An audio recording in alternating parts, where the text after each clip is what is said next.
À toutes et à tous et bienvenue.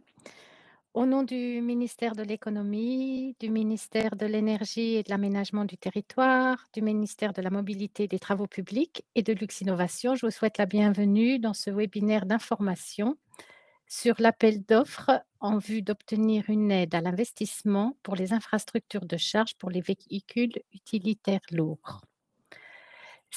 Pour mémoire, cet appel à projet est en cours. Il est ouvert depuis le 15 septembre 2023 et il va courir jusqu'au 15 novembre 2023. Dans le cadre de ce webinaire, on vous propose de répondre à toutes les questions que vous avez concernant cet appel à projet. Pour voir un peu les participants, nous allons avoir aujourd'hui successivement 3 intervenants. Gilles Caspar, du ministère de la Mobilité et des Travaux publics. Il est adjoint à la direction de la technique automobile. Xavier Hansen, du ministère de l'Énergie et de l'Aménagement du territoire. Il est chargé de projet dans la direction du marché de l'énergie. Enfin, Randy Quintus, analyste de dossier dans l'équipe financement et aide d'État au ministère de l'Économie. Moi-même, Isabelle Hennequin, je travaille au sein de l'équipe des financements nationaux chez Lux Innovation. Avant de passer à ces intervenants, je vais vous donner un peu quelques précisions sur le fonctionnement de ce webinaire qui est prévu pour 90 minutes à peu près. Donc, nous allons commencer par les présentations de chacun des intervenants. Ensuite, une session de questions. Donc, pour les questions, vous avez en haut à droite sur votre écran 4 icônes, discussion, questions, interactivité, information. On vous invite à poser les questions sous l'icône questions. Ce sera beaucoup plus facile pour la gestion. Certaines questions seront répondues par écrit au cours du webinaire, d'autres à l'oral après les présentations. Nous vous invitons également sur l'icône interactivité à participer à un sondage en ligne sur lequel vous avez 3 questions. Voilà, enfin je voulais vous préciser également que les slides et le replay seront disponibles sur le site internet de Lux Innovation et que vous recevrez un email à la fin du webinaire ou dans les jours à venir avec l'enregistrement des slides. Voilà pour les petites précisions. Maintenant, je laisse la parole à Gilles Caspar.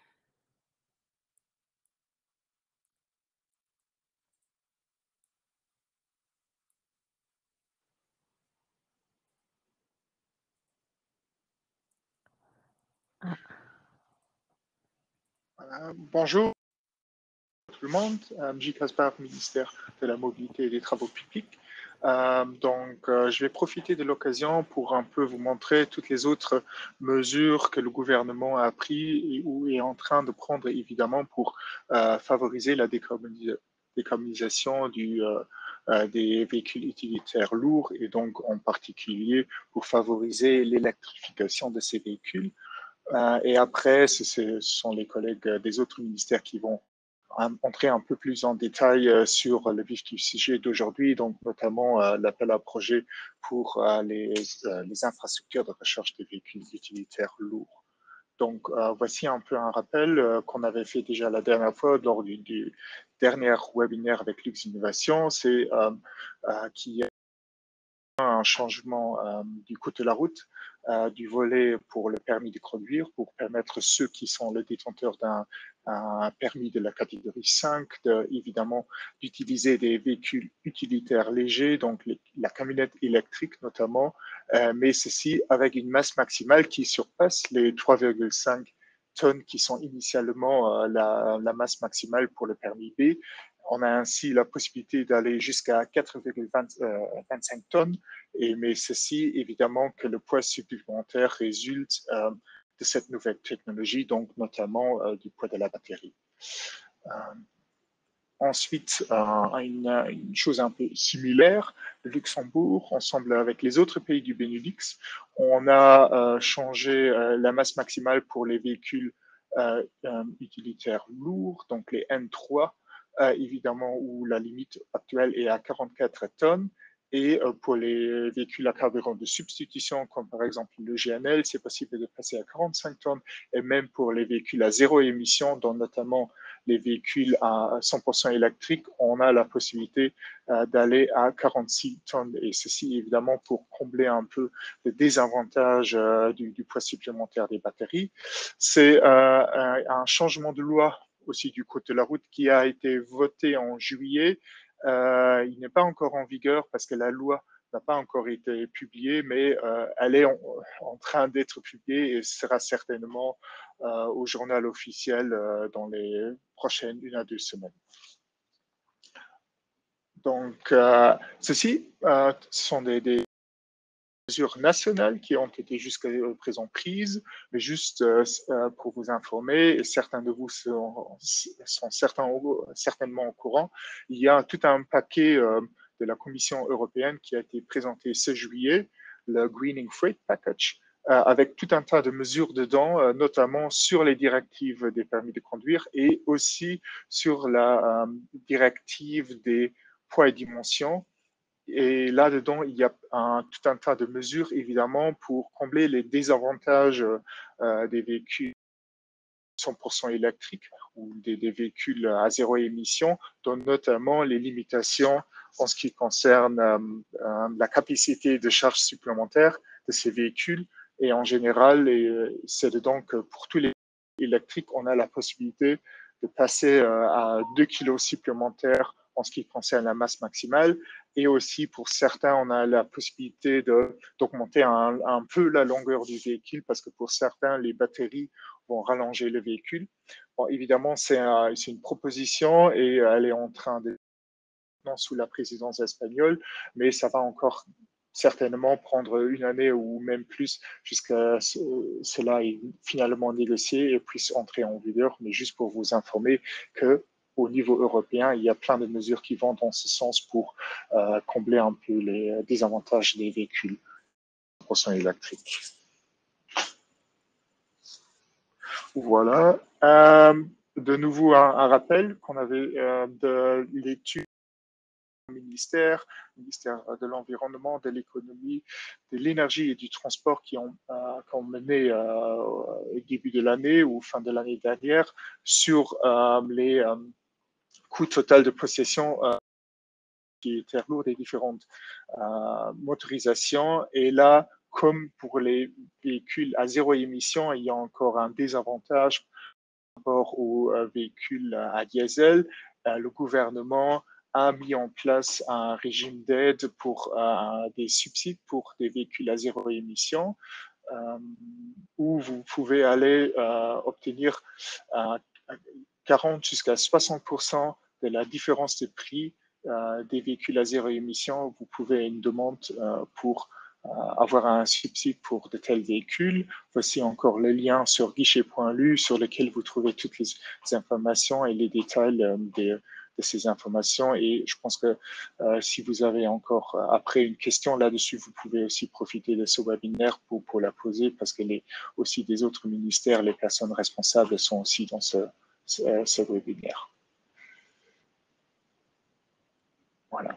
Maintenant, encore un point, c'est si vous voulez maintenant acheter un véhicule utilitaire lourd à zéro émission et si vous allez profiter à l'appel à projet pour installer une infrastructure de recherche dans votre dépôt, par exemple, évidemment, dans beaucoup de cas, cela ne vous aidera pas beaucoup parce que si vous faites de longs trajets, il vous faudra une infrastructure accessible au public le long des autoroutes ou sur les stations d'essence soit aussi prête à recharger votre électrique. Maintenant, il y a un nouveau règlement européen qui vient d'être publié en journal européen et qui va entrer en vigueur en avril. Et ce règlement, qui est surtout discuté dans la presse sur les objectifs pour les véhicules légers, les voitures, où il prévoit qu'à partir de 2025, sur tous les 60 km des autoroutes, il y a des infrastructures de recharge rapide. Ce même règlement prévoit la même chose pour les camions. Donc, il prévoit bien pour les camions ou les véhicules utilitaires lourds, donc aussi les autocars électriques. Il prévoit aussi que tous les 60 km, il y a des points de recharge rapide dédiés à ces véhicules pour les recharger. L'objectif est qu'en 2025, il y a déjà une certaine infrastructure qui doit être mise en place, aussi en 2027 et en 2030 au plus tard, évidemment, le réseau européen avec au moins tous les 60 km doit être finalisé. Je pense que ça, c'est un point important, surtout pour vous qui faites avec vos véhicules des longs trajets à travers toute l'Europe. Il faut bien que vous avez aussi une perspective sur ce réseau de charge pour camions électriques qui doit évidemment se créer les prochaines années. Voilà, ça c'était déjà un résumé très sommaire et je donne maintenant la parole aux confrères des autres ministères pour présenter plus en détail l'appel à projets pour les infrastructures de recharge pour véhicules utilitaires lourds. Merci.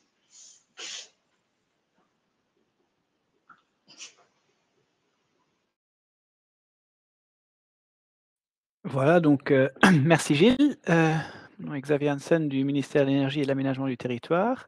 Je ne vois pas encore mes slides, je ne sais pas si vous les voyez. Ah, je crois que ça...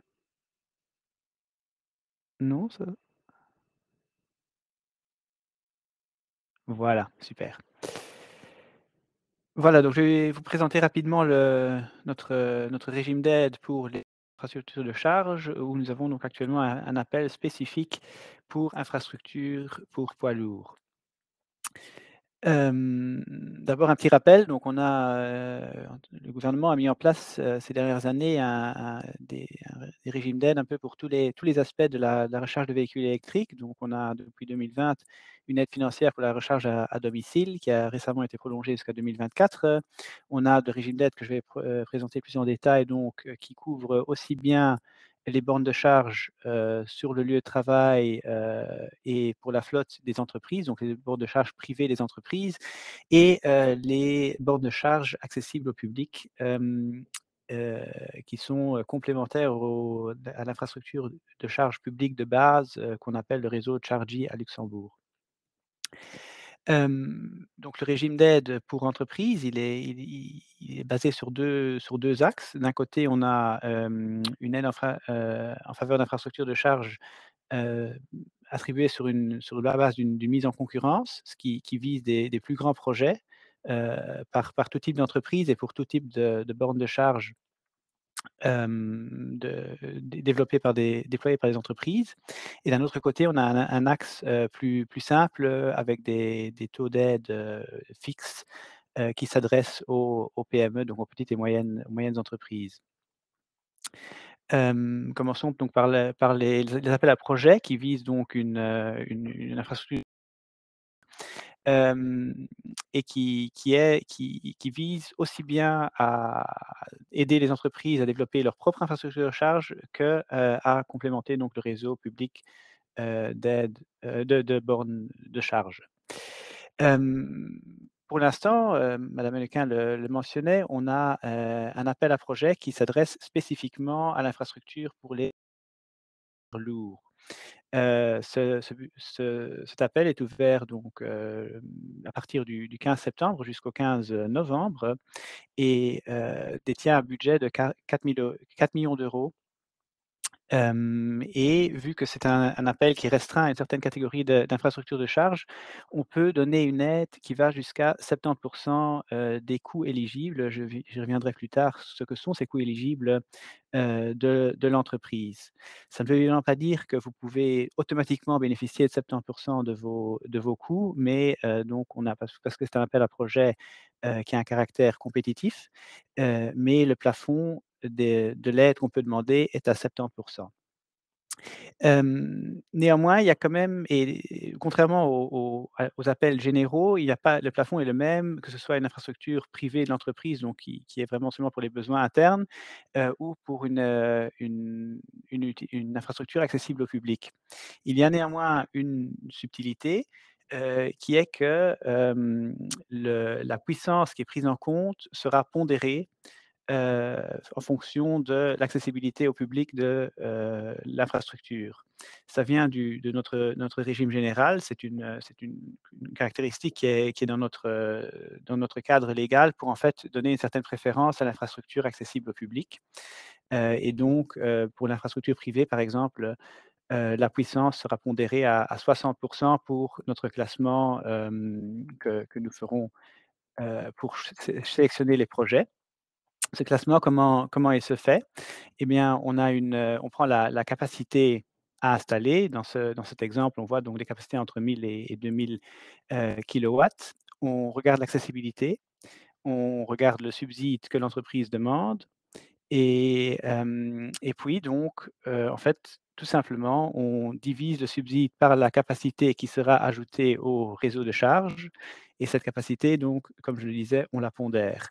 Après, on retient en fait, tous les projets, jusqu'à ce qu'on ait atteint notre budget, qui est ici donc de 4 millions d'euros. Si, l'appel à projet est sous-souscrit, c'est-à-dire si moins que 4 millions d'euros de subsides demandés en total, on va, ne pas retenir 10 des projets, non au moins un, pour garder une certaine compétitivité dans l'appel d'offres. Tout ça, ces règles nous viennent aussi un peu des règles générales européennes de l'aide. Voilà. Alors, juste que pour rappel, les appels à projets normaux, généraux, là, on a des taux d'aide maximum de 50, 40 et 30 en fonction de l'accessibilité de l'infrastructure et ces appels sont évidemment aussi ouverts à une infrastructure, spécifique pour camions, pour ceux qui ne réussiront pas à, préparer leur 15 novembre, mais évidemment, ils sont moins attractifs, que l'appel actuel pour une infrastructure qui est dédiée aux camions ou aux autres véhicules lourds. Juste pour rappel rapide, donc l'axe 2, l'aide qui s'adresse aux PME a vocation d'être un peu plus simple. C'est un régime d'aide plus classique où en fait une petite entreprise peut bénéficier jusqu'à 40 de ses coûts d'installation de la borne, une moyenne entreprise jusqu'à 30 avec chaque fois une majoration de 10 s'il s'agit d'une infrastructure, raccordée à un système de charge intelligent. Hem, Encore une fois, une petite subtilité dans ce régime aussi, c'est que, vu que souvent ce sont les coûts de raccordement au réseau, les coûts de renforcement au réseau qui vraiment, rendent des projets très chers et que c'est une sorte de coût qui est en fait assez hétérogène aux fonctions de la situation de l'entreprise, dans le réseau électrique. On a décidé de donner jusqu'à 60 pour cette partie. Donc c'est vraiment la partie, pour, investir dans un nouveau transformateur pour, f les par la partie renforcement du réseau auprès du gestionnaire où, donc les coûts de génie civil reviennent aux demandeurs. Hem Ces coûts-là donc peuvent profiter d'une aide de jusqu'à 60 avec un plafond de 60 000 €, alors que le plafond pour les bornes en tant que telles, dans ce régime est à 40 000 €.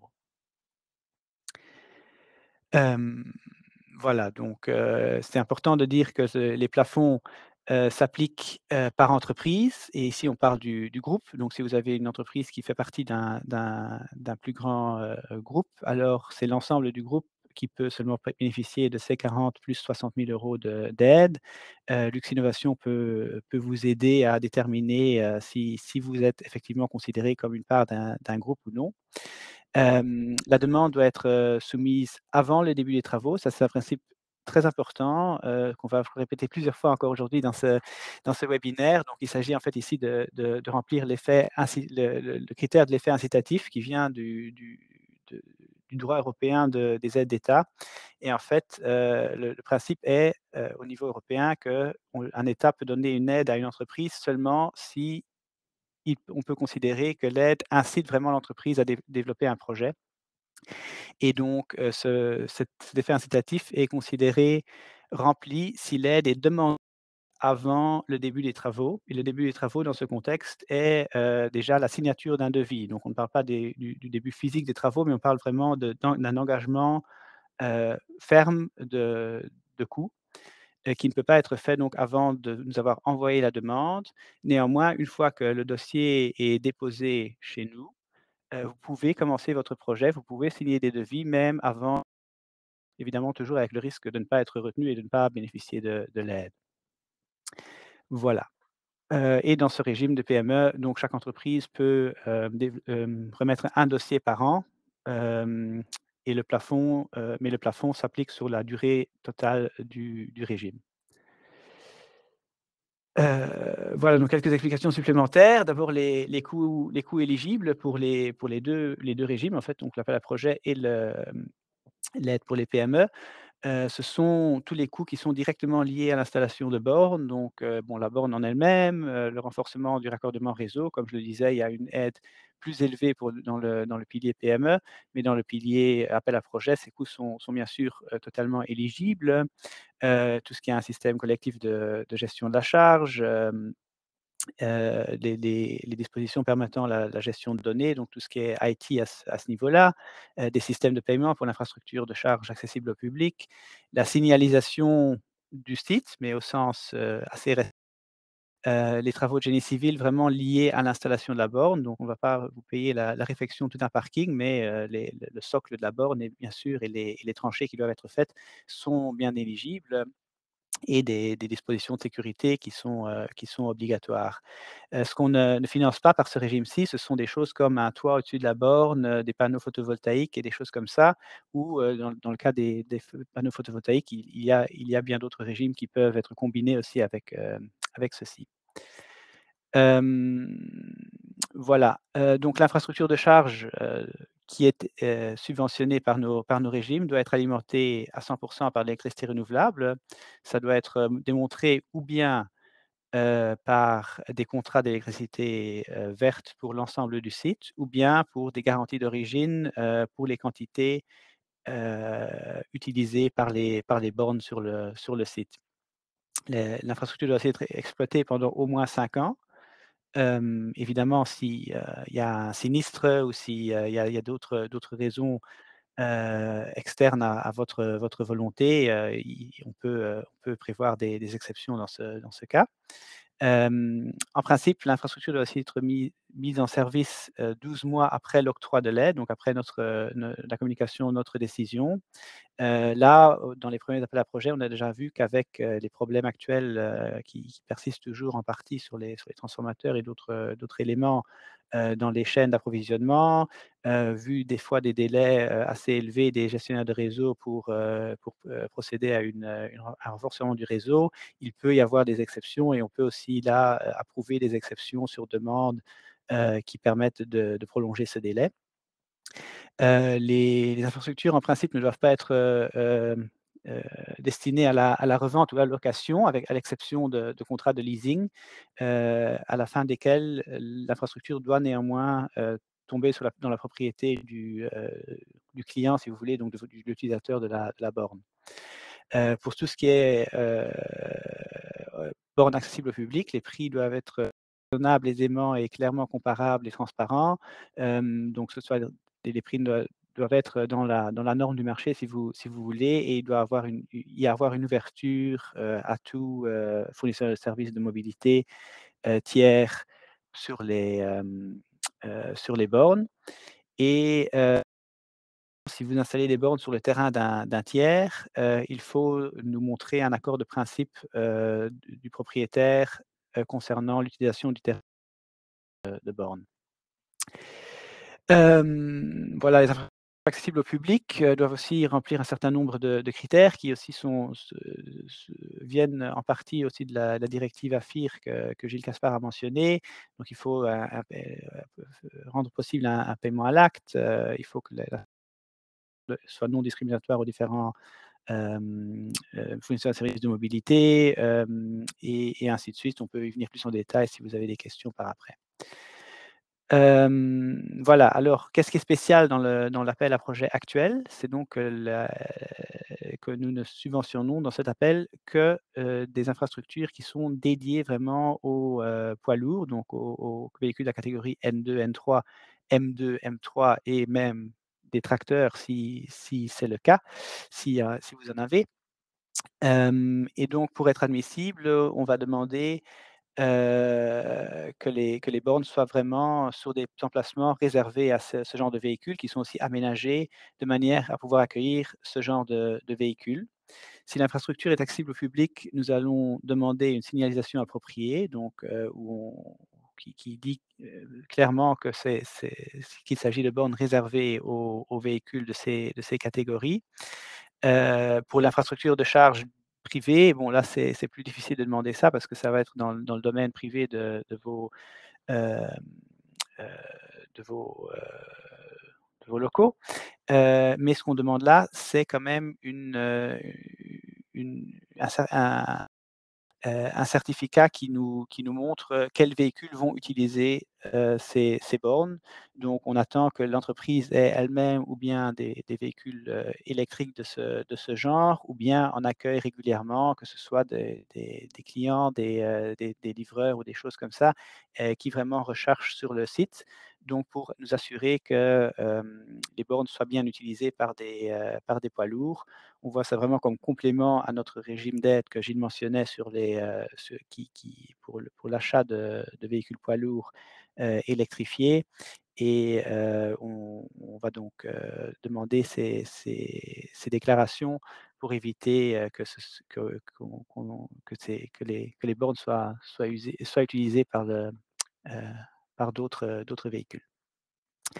Voilà, ici encore le texte, précis à ce niveau dans notre cahier de charges que vous pouvez télécharger sur guichet.lu et j'ai mon collègue, Randy Quintus du ministère de l'Économie, qui va vous expliquer un peu la administrative. Merci.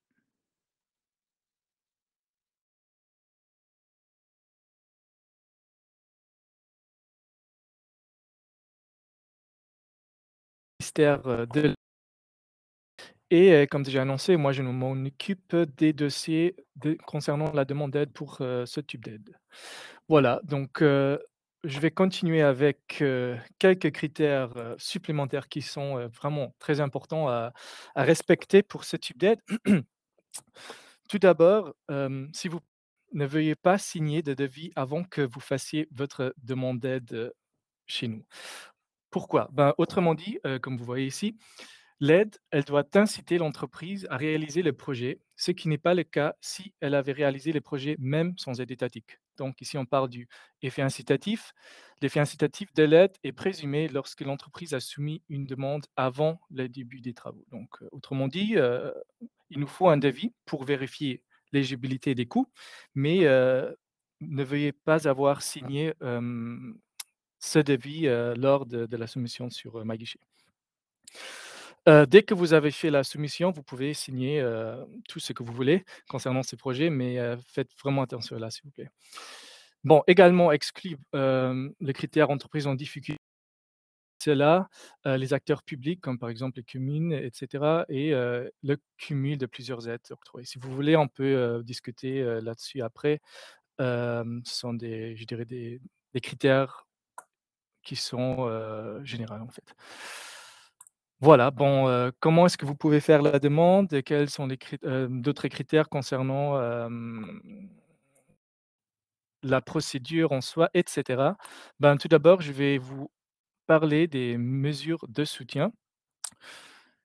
Toutes les informations disponibles sur, guichet.lu.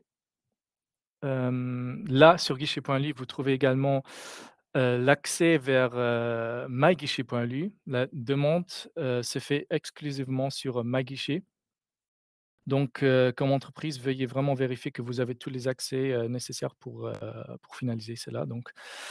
Voilà, ProCharging. Bon, si vous êtes une entité qui a du terrain à disposition, mais, vous souhaitez avoir des bornes, mais vous ne souhaitez pas vous pouvez mettre à disposition votre terrain sur cette plateforme ou bien si vous êtes une entité qui a envie d'installer des bornes et opérer des bornes, mais vous n'avez pas du terrain disponible, vous pouvez également, consulter ce site. Ce site fait une sorte de matchmaking entre ces 2 entités donc là, vous pouvez peut-être, trouver votre match.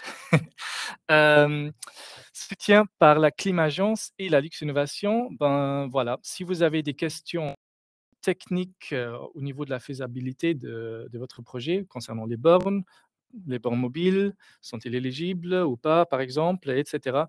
Là, vous pouvez, contacter la Climagence. Si vous avez des questions concernant, la procédure, par exemple, ou bien, les critères d'éligibilité de l'entreprise en soi, veuillez contacter, la Lux Innovation. Pour info, ce sont des consultants très, très compétents et ils offrent un service gratuit.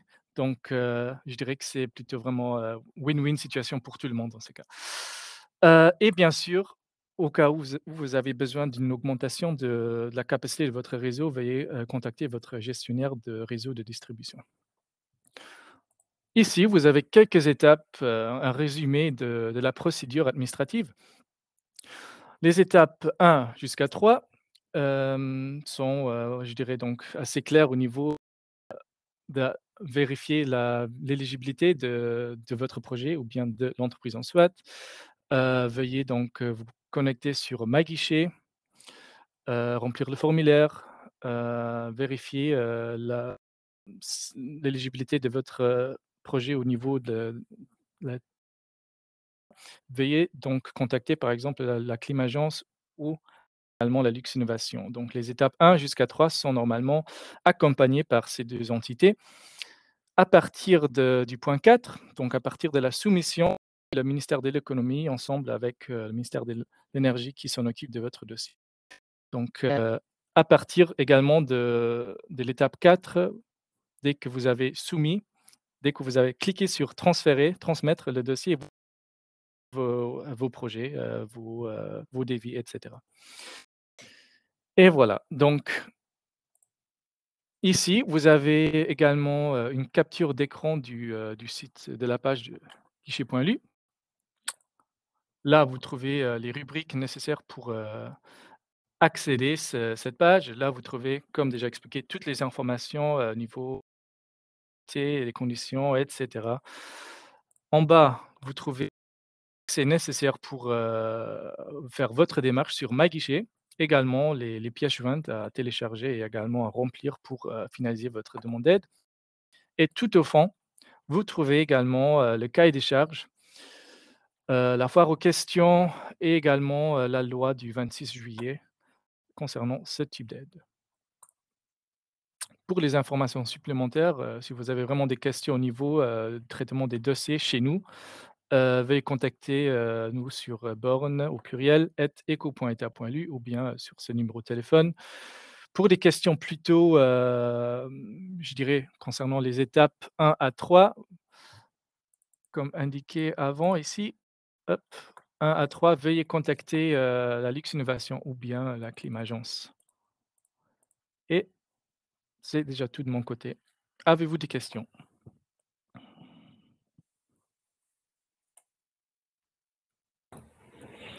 Bien, merci, pour les présentations. Je ne sais pas s'il y a des questions déjà, on vous laisse la parole.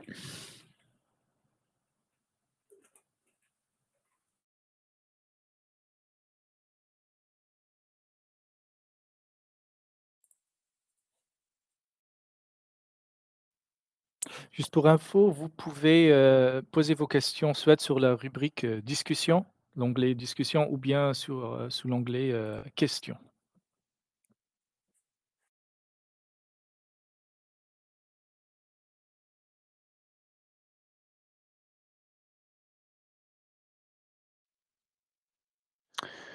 Entendons du public, on peut peut-être passer à la petite présentation FAQ que nous avions, préparée avec certaines questions qu'on nous a posées dans le passé. Ah non, je vois qu'il y a une question là.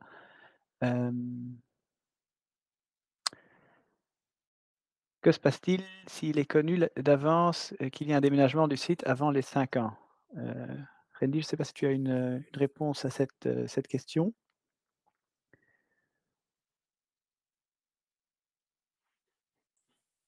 Alors, a priori, les bornes doivent être pendant 5 ans. Donc là, il s'agit vraiment d'un cas particulier. Là, il fallait vraiment discuter.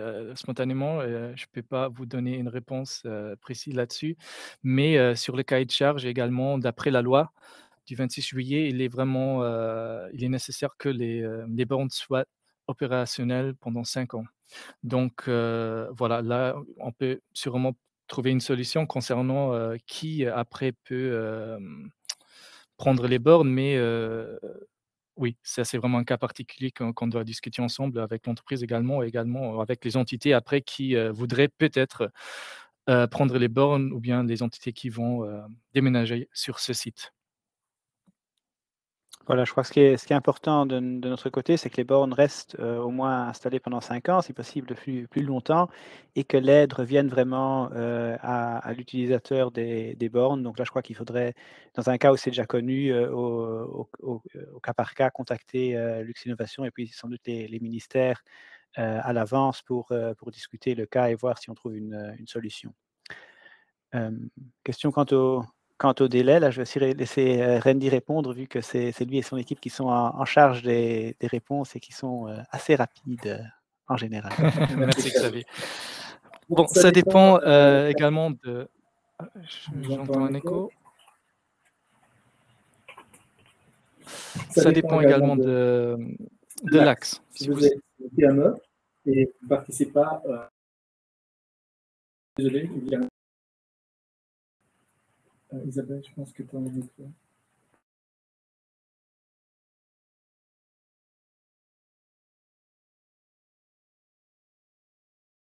Non, c'est moi. OK. Si vous êtes participez, vous ne participez pas au appel à projet, là, on peut vous donner vraiment une réponse assez rapide, je dirais. Donc, bon, ça dépend également de si votre dossier est complet ou pas. Si vous avez, transmis le dossier, renseignant la Lux Innovation et la Climagence, normalement, un délai de 2 semaines jusqu'à 3 semaines, là, vous recevez déjà une réponse. Pour l'appel d'offres, là, nous sommes vraiment obligés de commencer avec le classement d'abord et cetera. Donc là, il faut attendre jusqu'à la fin du délai. Dans ce cas, c'est le 15 novembre. Là, on collecte après tous les projets, on fait le classement et cetera. Donc a priori, je dirais, en se basant sur les derniers appels à projets, c'était 1 mois jusqu'à 2 mois. Donc voilà. La dernière fois, le premier appel, c'est terminé en septembre. On a déjà donné les réponses, moitié octobre. Donc on se réserve normalement, dans le cahier des charges, 3 mois, mais a priori, c'est beaucoup moins. Voilà, donc on est aussi conscient que vous avez des devis qu'il faut aussi, donc on essaye de répondre le plus rapidement possible. Une question, c'est si on n'a pas encore de camion électrique, mais qu'on aimerait quand même acquérir une borne dans les années à venir, je crois que, bon, comme je disais, on demande quand même une certaine déclaration sur l'utilisation de cette borne. Si vous avez des projets plus ou moins concrets, je pense que ça va passer. Peut-être aussi à discuter, au préalable, via Lux Innovation, l'utilité qui en est prévue. Mais l'idée est vraiment d'aider les entreprises à s'équiper aussi, au préalable pour l'achat d'un camion, par après. Donc s'il y a des projets plus ou moins concrets, on va permettre ça. Tant que la borne, comme je le disais, est réservée aux poids lourds et ne sera pas après utilisée par des voitures. L'idée étant, il faut éviter que le subside plus élevé soit, mal usé.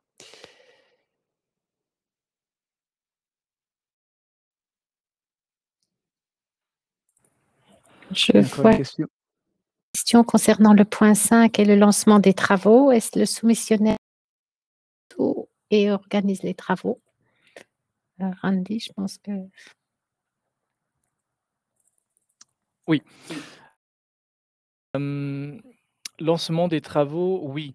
La présentation, j'ai parlé des lancements des travaux, mais ça, c'est plutôt lié au effet incitatif. Donc pour nous, hem, on parle des lancements des travaux dès que l'entreprise a signé les devis. Donc d'un côté cela, donc pour nous, déjà, c'est un travail si vous signez le devis en soi. Hem, Concernant le projet, qui le coordonne, c'est le soumissionnaire qui, coordonne le projet, oui. Donc oui, c'est ça. Enfin, le soumissionnaire est donc celui qui l'utilisateur des bornes, le propriétaire des bornes, ce sera notre personne de contact, mais évidemment s'il sous-traite le projet technique, ça c'est parfaitement acceptable, ou non?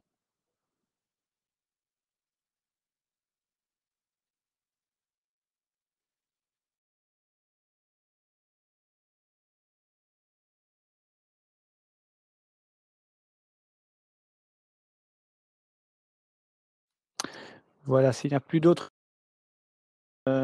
du public, on peut effectivement peut-être passer à cette, présentation FAQ que je mentionnais tout à l'heure. Rapidement, bon, ce sont des questions générales qui nous ont été posées dans les appels à projets, précédents. Donc, pas sûr qu'elles soient toutes vraiment applicables, spécifiquement aux camions, mais ça peut quand même être utile pour mieux comprendre le fonctionnement de notre régime. Je crois que Randy, c'est toi qui as la main sur la présentation?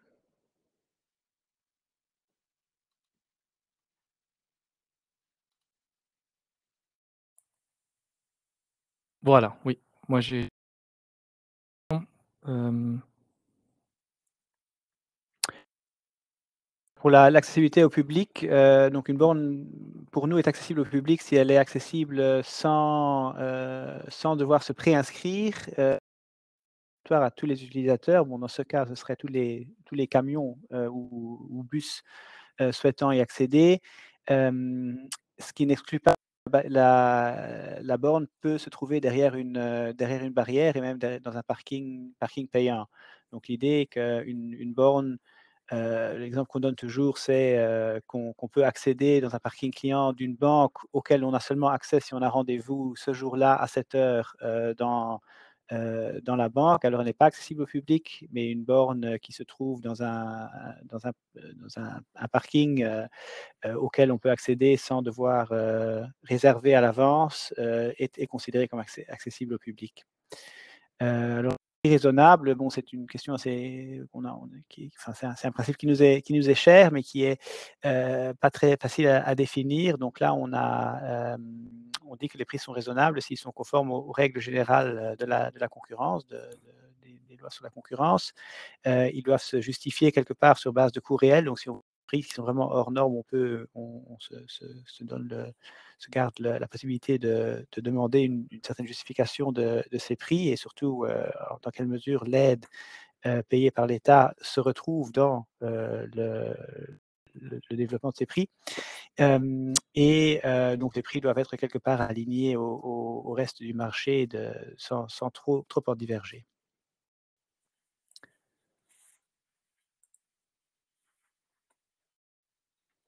Voilà, donc l'accès, non discriminatoire, c'est, bon, d'un côté, donc l'accès pour tous les utilisateurs, mais aussi pour tous les fournisseurs de services de mobilité. Donc ce sont les entreprises qui mettent à disposition de leurs clients des cartes pour la recharge et pour la facturation, subséquente de la recharge. Donc là, on demande à ce que les bornes qui sont accessibles au public soient ouvertes en principe à tout fournisseur de services de mobilité qui souhaite, fournir ces services sur cette borne. Hem, il faut que les prix, heu, les mêmes pour tous les fournisseurs de mobilité et que les prix facturés directement aux utilisateurs final, en principe soient aussi, heu, enfin peuvent se différencier de ces prix de gros, mais seulement de manière proportionnée et justifiable. Par exemple, s'il y a encore des coûts qui s'ajoutent pour le paiement par carte de crédit, des choses comme ça, on peut y ajouter, mais les prix ne peuvent pas être fondamentalement différents des prix qui sont offerts aux fournisseurs de services de mobilité. Ce qui n'exclut pas évidemment qu'un opérateur puisse offrir des conditions plus avantageuses à ses clients, ou employés, dans son rôle en tant que fournisseur de services de charge. Donc par exemple, si bon, dans un supermarché, si on a un prix avantageux avec une carte client, ça reste possible, tant que tous les fournisseurs de services de mobilité, heu, ont les mêmes conditions d'accès que, le l'opérateur que le oui, que les autres. Voilà. Et alors le paiement à l'acte, ça c'est assez important aussi. Donc toute borne accessible au public doit permettre le paiement à l'acte, donc le paiement par carte bancaire typiquement. Pour les bornes d'essai, donc les bornes à courant continu, les bornes rapides, il faut la possibilité d'un paiement par carte sur le site, donc ou bien directement sur la borne ou bien sur un terminal central. Sur les bornes AC, donc les bornes de charge classiques, plus lentes, là, d'affixer par exemple un QR code qu'il faut scanner pour alors accéder à un site web sur lequel on peut payer sans avoir le terminal directement sur la borne.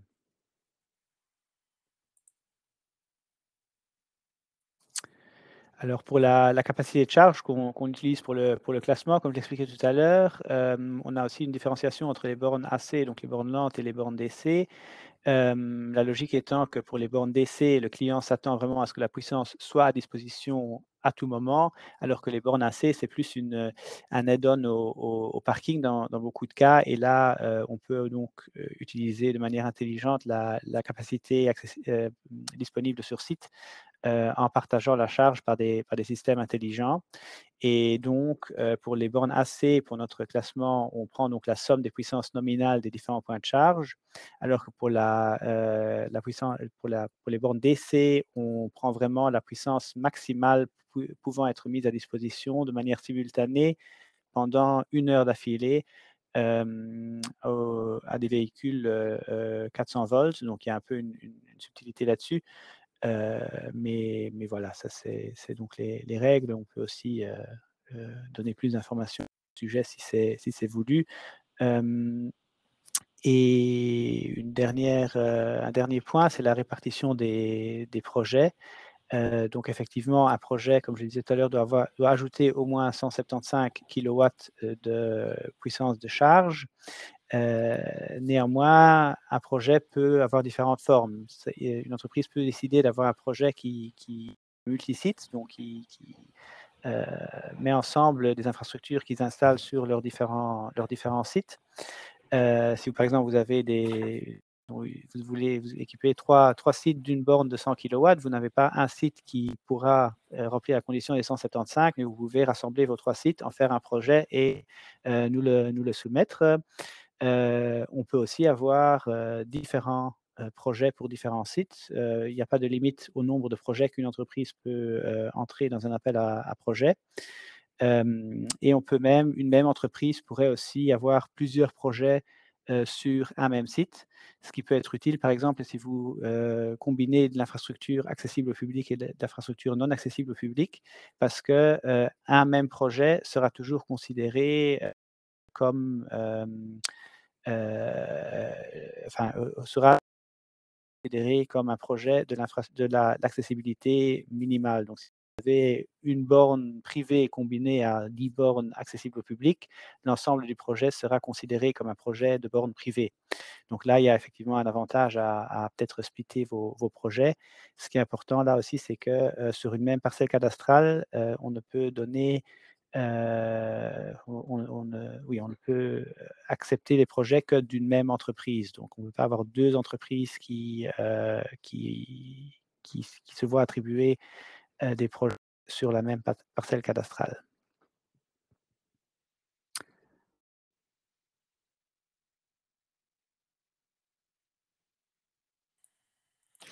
Merci beaucoup Xavier.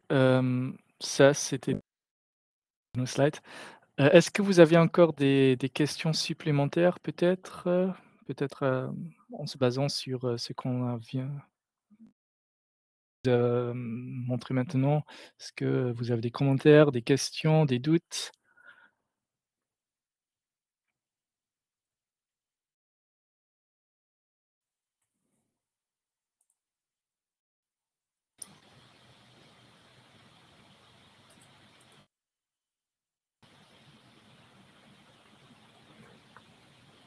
Je ne vois pas d'autres questions arriver. Non. Non, je pense qu'on peut peut-être conclure. Enfin, de toute façon, les intervenants sont toujours disponibles pour si vous avez des questions plus particulières. Vous pouvez également, comme on vous l'a signalé, vous adresser à Climat Agence ou Lux Innovation qui peuvent vous aider. Voilà, donc si on a fait le tour, un grand merci aux intervenants, à Gilles Caspar, Xavier Hansen, Randy Quintus pour leur présentation.